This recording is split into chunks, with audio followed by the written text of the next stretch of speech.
Good evening, everyone.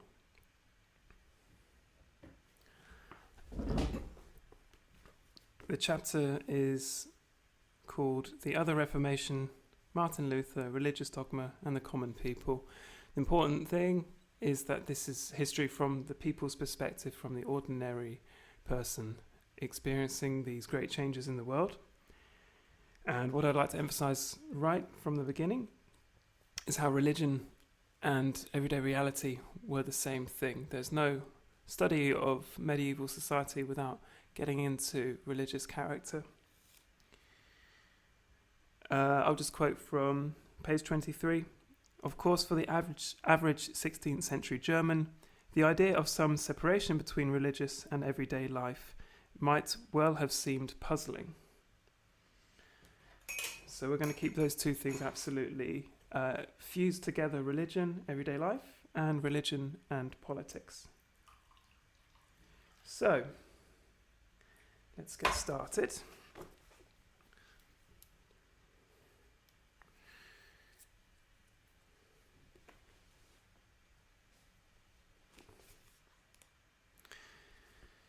Before the official Reformation that we read about in textbooks, there was Jan Hus of Bohemia, a precursor to all the changes of the 16th century.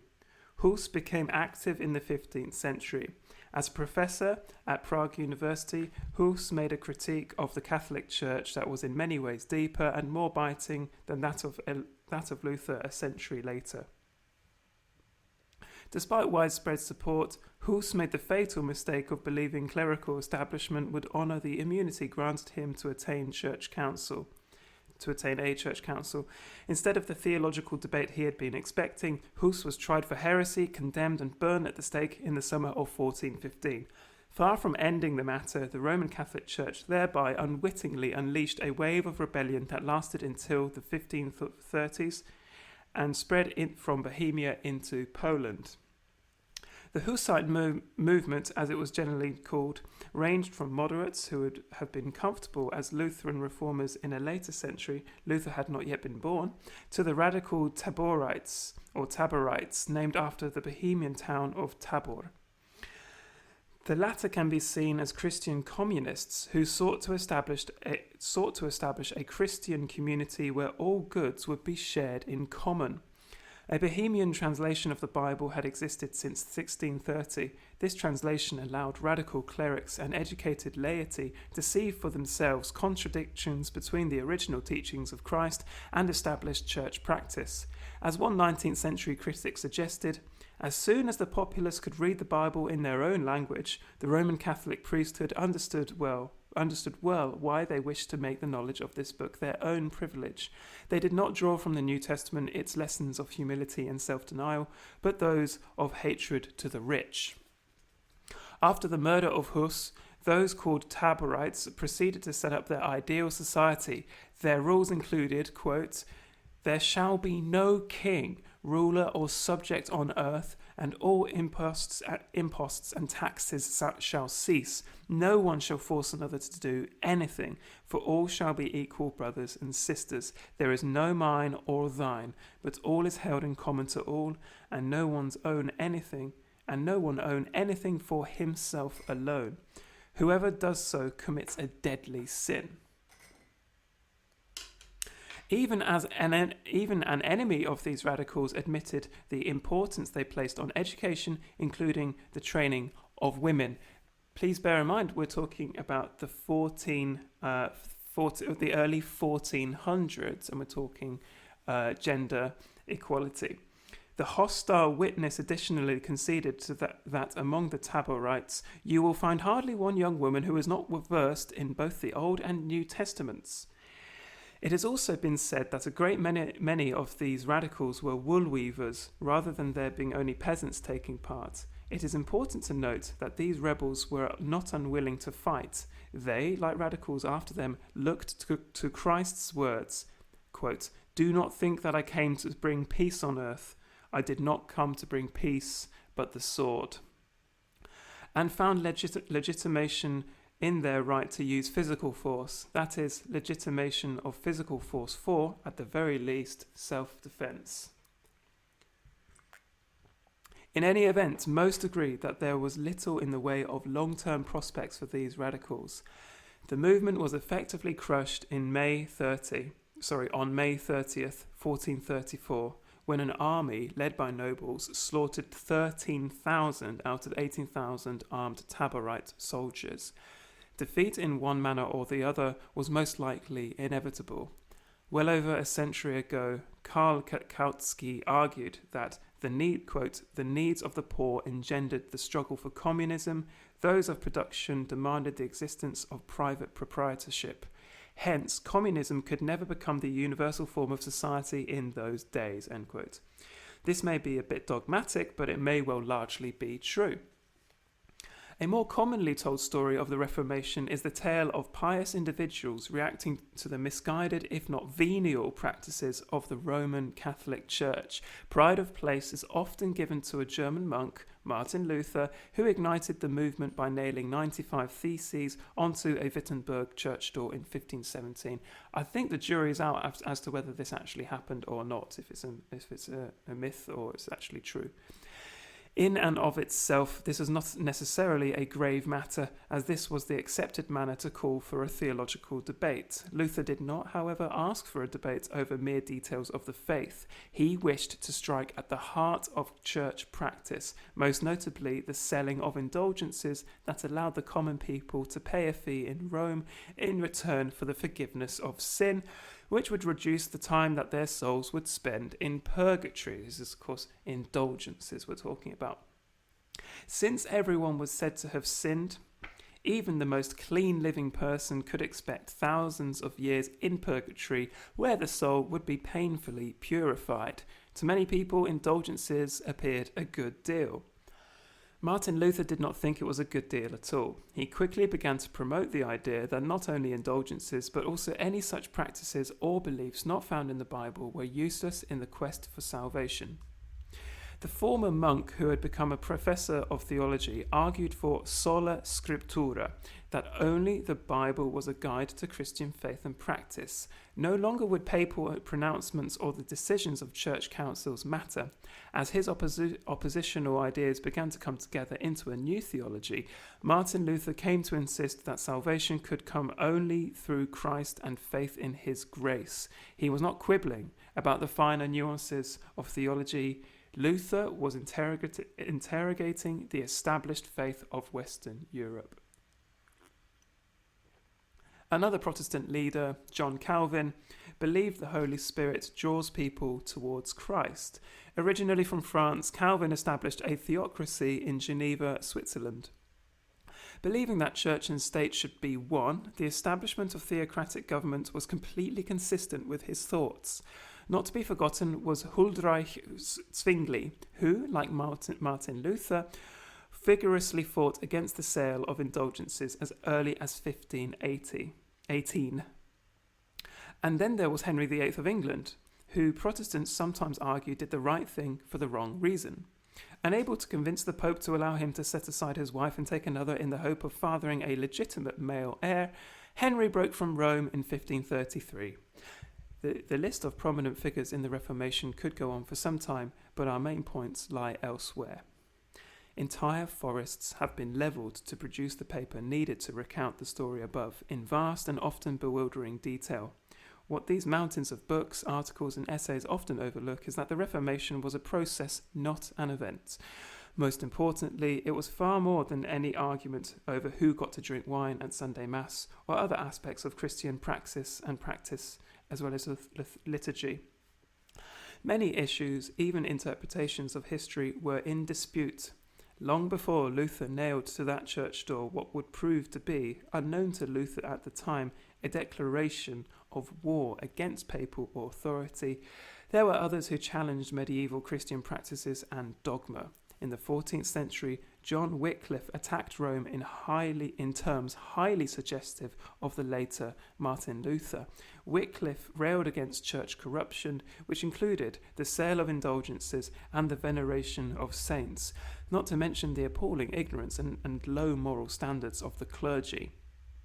Likewise, Jan Hus fought along the same lines of thought as Wycliffe, and even translated the latter's writing into the tongue of his native Bohemia.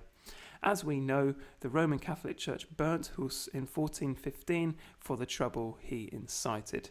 In this, he followed in a long line of church suppression, as witnessed in the case of the Cathars. The point is that while theologians may have seen their opposition to the Roman Catholic Church establishment mainly as matters of faith, the common people often interpreted religious dissent as a call to reject the established order, both lay and clerical. Any call to resist papal exploitation, such as church taxes, quickly led people to question secular oppression. If the church had strayed from the teachings of Christ, should not Christians live as the Son of God in the same manner his disciples had? If, as Jesus said, it is easier for a camel to go through the eye of a needle than for a rich man to enter the kingdom of God, how should we think of the nobility? And if Christ is the model, why not share everything as had been the practice of Jesus and the early believers?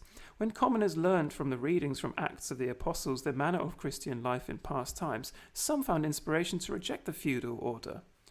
Imagine a European peasant hearing for the first time that Christians had held all things in common, and any surplus was distributed to each as anyone had need. Since Christianity pervaded European language and culture at that time, the rebellion too would be phrased in biblical tones, even if for some the motivation may have been a bit more secular. In other words, there is no language at the time that is separate from church language, from at least Christian language. The Christianity or the teachings of the Bible were oxygen. It was impossible to think outside of that language. The concept of atheism just did not exist as far as I'm aware. And if it did, it existed in such a marginal sense as to be perfectly ludicrous to the rest of the population. Since Christianity pervaded European language and culture at that time, the rebellion too would be phrased in biblical tones, even if for some the motivation might have been a bit more secular. At this time, commoners were shielded from the texts, both as a deliberate move by Rome, which stated only clergy could interpret and dispense this knowledge, coupled with illiteracy and lack of access to books.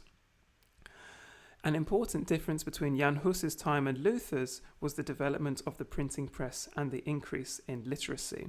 One estimate suggests that male literacy was less than 10% at the start of the 16th century, but rose to 50% by the century's end. Regardless of the actual literacy rate, a subject open to debate and interpretation, it is certain that there was an explosive spread of knowledge and ideas following the development of printing in Western Europe. This new information technology doubtlessly spurred on the Reformation. With it, Martin Luther became a best-selling author who sold over 300,000 copies of his works in the first 3 years following 1517. Even in the media-saturated world of the 21st century, that is impressive. No wonder Luther proclaimed the printing press as an example of God's grace. It was the printing press, as much as brilliant theology, which made the Reformation popular among much of the population. As the dissemination of books and information became more common and affordable, people learned of new scriptures and doctrines. Numerous attacks on established Christianity took place in various parts of Western Europe throughout feudalism. Despite the viciousness of the church assault on heresy, is it reasonable to assume a total victory of the entrenched clerical order over the dissenters? One scholar who has studied the issue at length noted, quote, "It is rather hard to believe that heresies, which had scarcely lived on in certain towns and villages for 100 or 200 years, should suddenly have died out by 1500. In fact, there exists overwhelming documentation to support the idea that various heresies survived until the Reformation and beyond."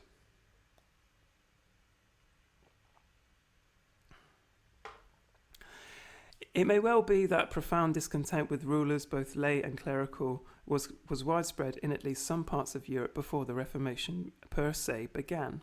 Common people were often less than satisfied with their lot in feudal society, yet revolts and rebellions were but the most dramatic manifestation. Unlike Jan Hus and those who followed his teaching, Luther, Calvin, and many others were successful in breaking from Rome largely because they gained the protection of local rulers and regional elites. In rejecting the Roman Catholic Church, they did not necessarily denounce the idea of a hierarchical society. Some even quipped that Lutheranism was Roman Catholicism without the Pope, but with a handful of tweaks to traditional practice. While this is too simplistic a judgment, it is true that religious reform largely stopped at the castle gates. That is, religious reform was on the European agenda or in the 16th century. Social revolution was not, nor even was serious reform. Whether founded by Luther, the man the Pope famously called that drunk little monk, or Henry VIII of England, the new churches were to be as supportive of secular authority as the Roman Church had ever been. Perhaps the most dramatic and bloody confrontation between the conservative and radical theories of the Reformation took place in Central Europe, in the German states. It is known to history as the German Peasant War of 1525. According to most estimates, this popular rebellion was the largest and most widespread until at least the English Revolution of the 1640s, if not the French Revolution of 1789. Although Engels' early work on the Peasant War has led the topic to be a favourite of Marxist historians, key points like the doctrine of the community of goods and the life of the common people have now been acknowledged by non-Marxist historians as well. If the name of Martin Luther is tied forever to the Reformation, Thomas Müntzer was the spiritual leader of those who rejected not only papal exploitation but secular oppression as well.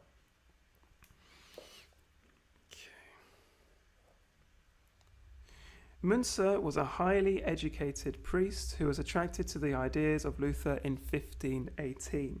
By the following year, he was preaching against the Church's veneration of saints and the papal hierarchy. Serving as a pastor at Zwickau, Saxony, which was well known as a town where clear conflict existed between miners and the upper class. Müntzer quickly sided with the miners against the upper class.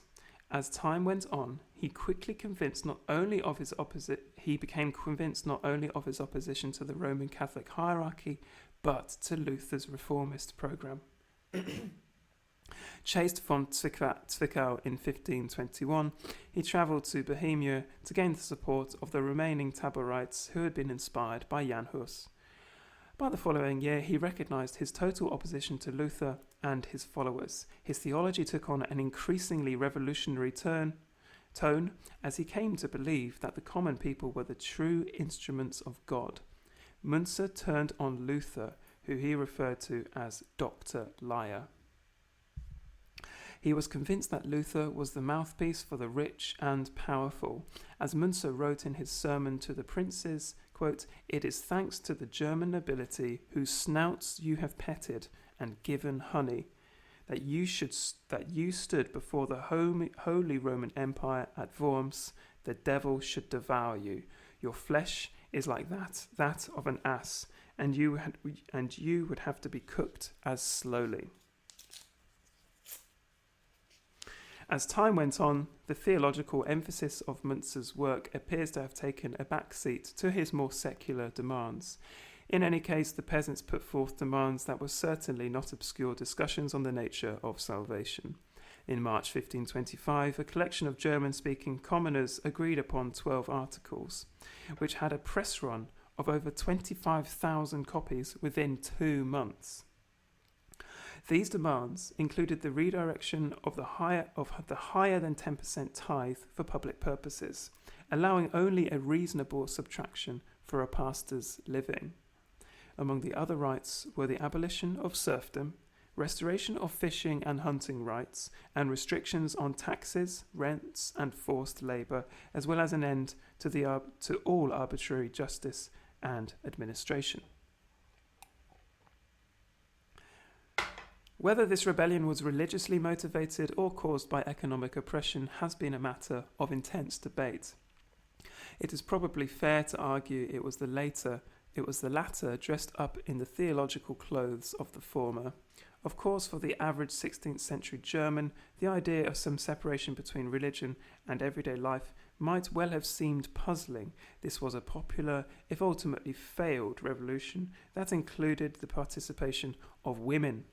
The established powers took great alarm at a movement that may have involved as many as 300,000 people. The anti-peasant response was brutal repression. The commoners lacked artillery and cavalry, not to mention military experience.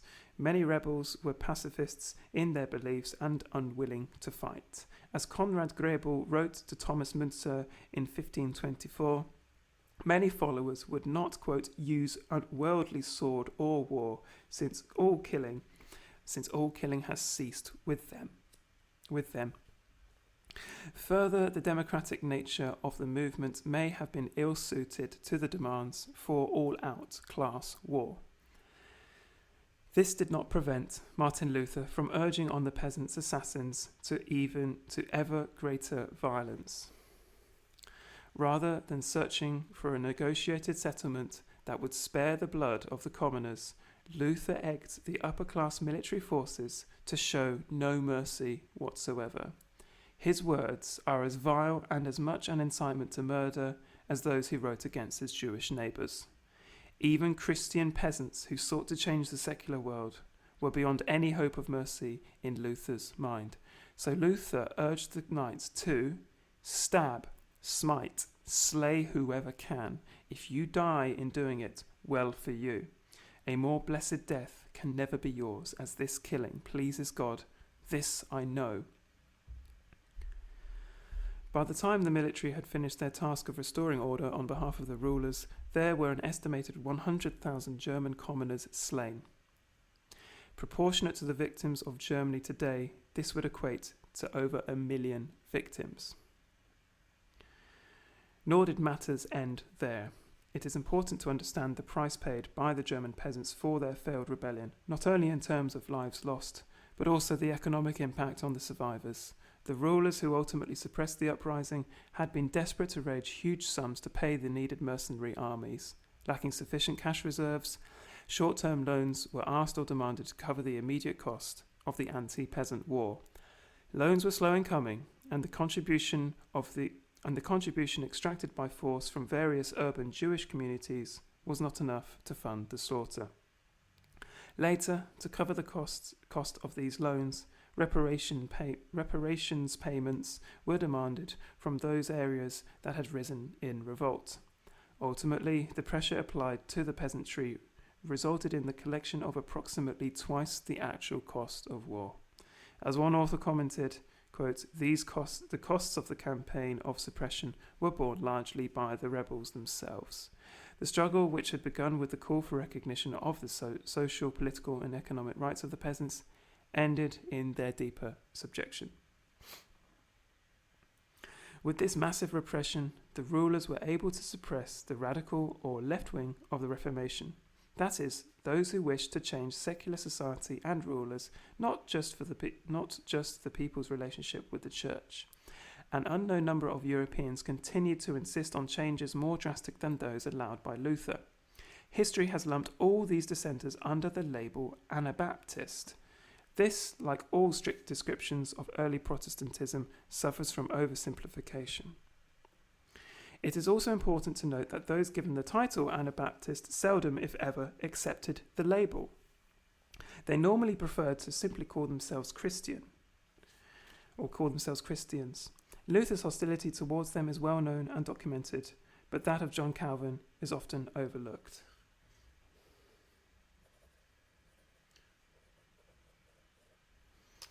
Calvin, an urban or bourgeois Frenchman, possessed the worldview of the rising so-called middle class, or middle classes. A former theology student at the University of Paris who later dabbled in the study of law, John Calvin provided a justification for the increasing independence of the new developing urban business class from their feudal rulers. Unsurprisingly, Calvin's theology, with its limited tolerance for feudal political authority and an emphasis on the work ethic, fit nicely with the needs and desires of the entitled, well-off, and other city dwellers. Calvin's thought provided a religious argument against those radical Protestant ideas that might justify discontent or even revolt among the masses. If there is any doubt about his anti-populist attitudes, it is only necessary to consult Calvin's published works. He wrote bitterly against Müntzer and all who followed radical teachings, whom he lumped together as Anabaptists.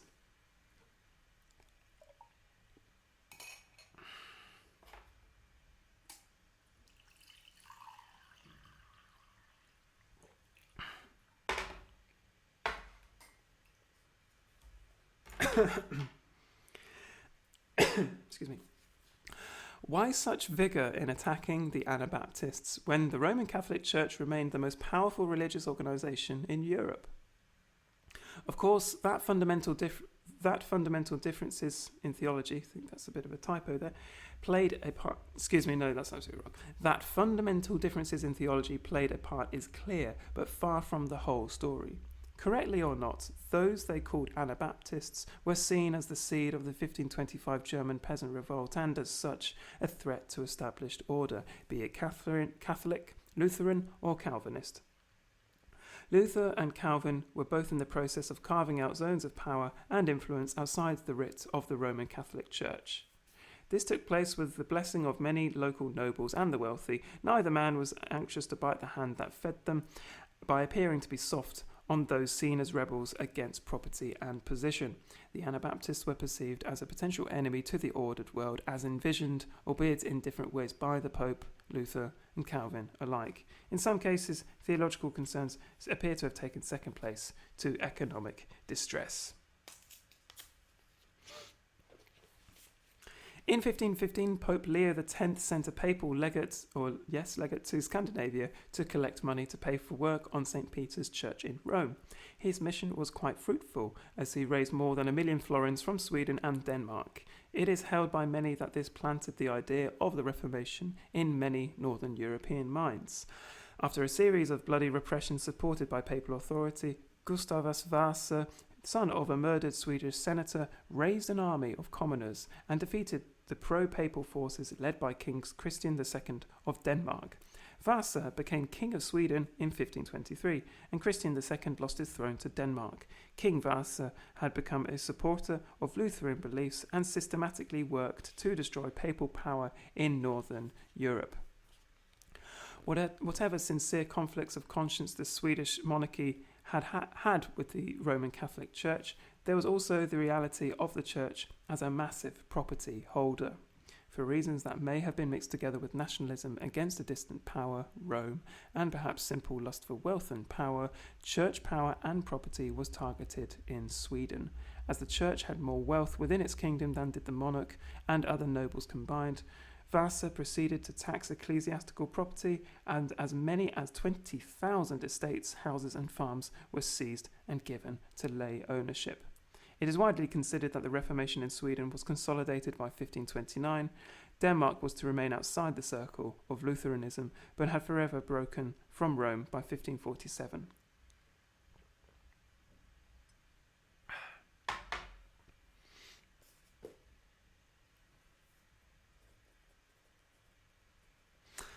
As stressed before, women played a vital role in the Reformation. This does not, however, mean that the Reformation was always and everywhere an advance for women's rights. In a careful examination of the Norwegian Reformation, the traditional view is that the situation of women may have actually deteriorated. Women's rights and participation in these movements specifically varied considerably across location and time, and class concerns were an aspect of commonality. Men like Luther and Calvin were successful because of their message, protection of the powerful, but also because many commoners saw them as attacking systems of privilege that had long exploited the people. In short, where the people were unhappy about the position in society, they tended to back Protestants, whereas those areas where the church was seen more as an employer, provider of welfare to the poor and the sick, and promoter of trade, typically remained loyal to Rome. Even Henry VIII would have been loath to move so boldly against the Roman Church if it had had massive popular support in England. Yet the impulses that led to attack on the Roman Church were strong throughout much of Western Europe. Consider that these impulses were evident even in places little mentioned as areas of Reformation support, such as Hungary, Poland, or even Spain. Of course, the long-term significance of some of these movements can certainly be questioned, as the Church was able to weather the popular storms by rallying their supporters. Meanwhile, in England, under the Tudor monarchs, there unfolded a type of Reformation from above. The story of Henry VIII breaking from Rome in his desire to secure a divorce from Catherine of Aragon in the hope of fathering a legitimate male heir with another woman is well known. Therefore, we need not recount the details here. Of more interest is the fact that Henry was positively hostile when Luther first raised the banner of rebellion against the papacy. His attack on Lutheranism was so fierce that Pope Leo X was moved to award the English king with the title Defender of the Faith. Even after the break from the Roman Catholic Church, Henry and later his daughter Queen Elizabeth I always maintained that they remained Catholics and rejected, by and large, the teachings of Luther, Calvin, and other Protestant theologians. Many historians argue that Henry VIII's break from centuries of religious obedience was at base political, not theological. The king was quite careful about not falling into what he considered heresy. Henry steered a middle way between Rome and Luther, or Calvin and the Pope. So what did the average person make of Henry and the break from Rome, the dissolution of the religious houses, and the minor changes in Christian ritual? Although this question, like so much about the Tudors, remains a subject of much debate, it appears that overall commoners saw little to complain about. Many, perhaps most, had seen the church as corrupt, and they resented the mandatory payments for sacraments and arbitrary clerical authority, and envied the vast landholdings of the religious orders. When the crown confiscated church wealth, most people were indifferent, if not supportive. Soon there arose a class of men who would directly profit by purchasing church holdings from King Henry. By participating in what Rome called the rape of Mother Church, these people would tie themselves to the fortunes of the Tudor project. A later restoration of papal authority threatened not merely religious reform, but the new landowners' very economic wealth. After Henry, Christianity in England would be based on neither papal nor biblical authority. Instead, power would lay with the will of the sovereign. The upheaval caused by the Reformation led to increased possibilities, or what might even be considered freedoms, for common Europeans. At the same time, the shockwaves of social change threatened those of the established order who often looked for a scapegoat.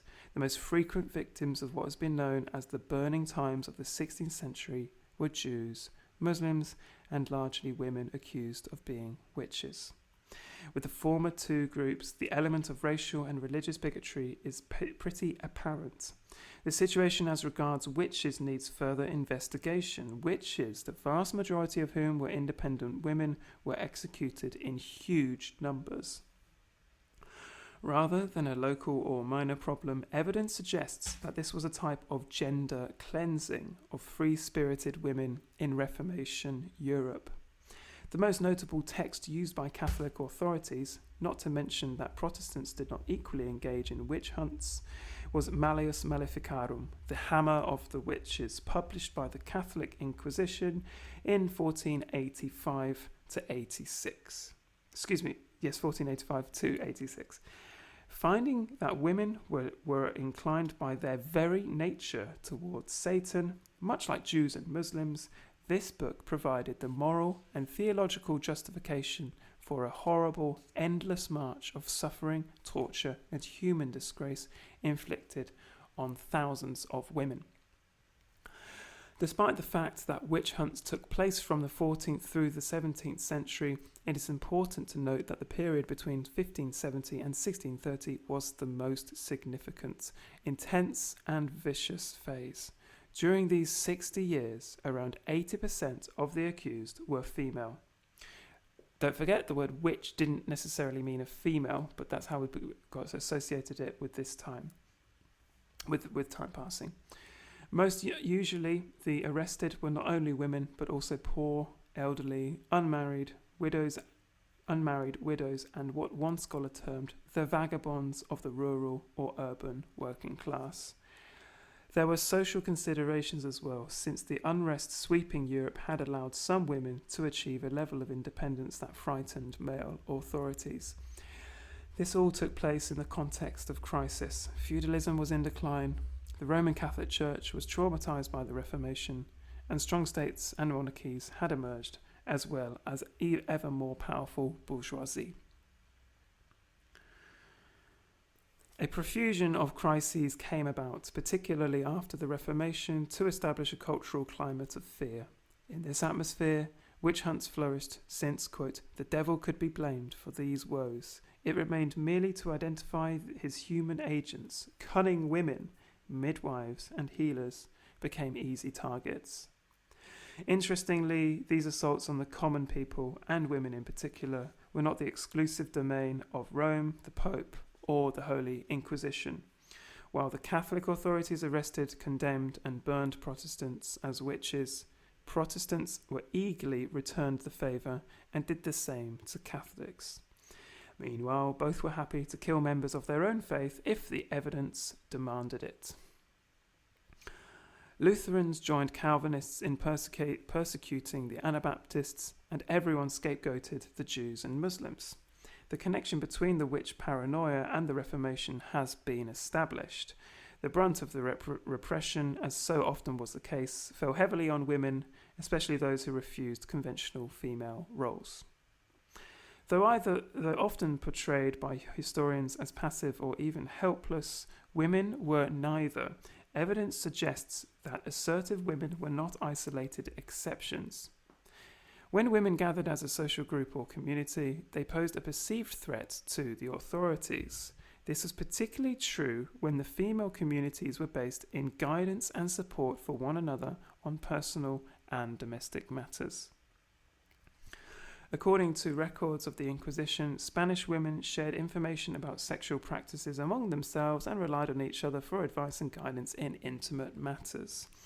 In England, many men and not a few women were executed for allegedly committing acts of sodomy. Notably, sexuality, particularly homosexuality, became linked to heresy and ultimately witchcraft. After all, such charges were easy to put forth and difficult to defend against, making them a useful form of social control over women and the lower classes. In other words, those rebels who may have failed to keep their heads down often found themselves executed for crimes, real or invented, other than those that drew the attention of the authorities. It can be argued that the same social and economic forces that facilitated the Reformation helped give rise to witch hunts. If the printing press and the strong states willing to defy the papacy made the Reformation a success, they also intensified attacks against the commoners. By 1550, the ruling classes possessed, quote, the technological and administrative means of Christianizing the European peasantry. Carrying uniformly printed Bibles and catechisms and backed by the armed might of centralized principalities, post-Reformation clergy everywhere set out to suppress all unorthodox belief and behavior. Therefore, although the Reformation may have freed a portion of Europeans from the exploitation of Rome, it suppressed any attempt to move beyond the limits decreed by Luther, Calvin, or their sponsors. Those who sought to expand the freedom from Rome to a society of justice and equality were crushed without a trace of Christian mercy. The vision of a world where all would be bound by ties of solidarity and freedom was everywhere drowned in blood. Whether Christian communists inspired by Hus or Müntzer, or cunning women branded as witches, or simply people who worshipped differently, such as Jews and Muslims, the rulers proposed but one choice: submit or perish.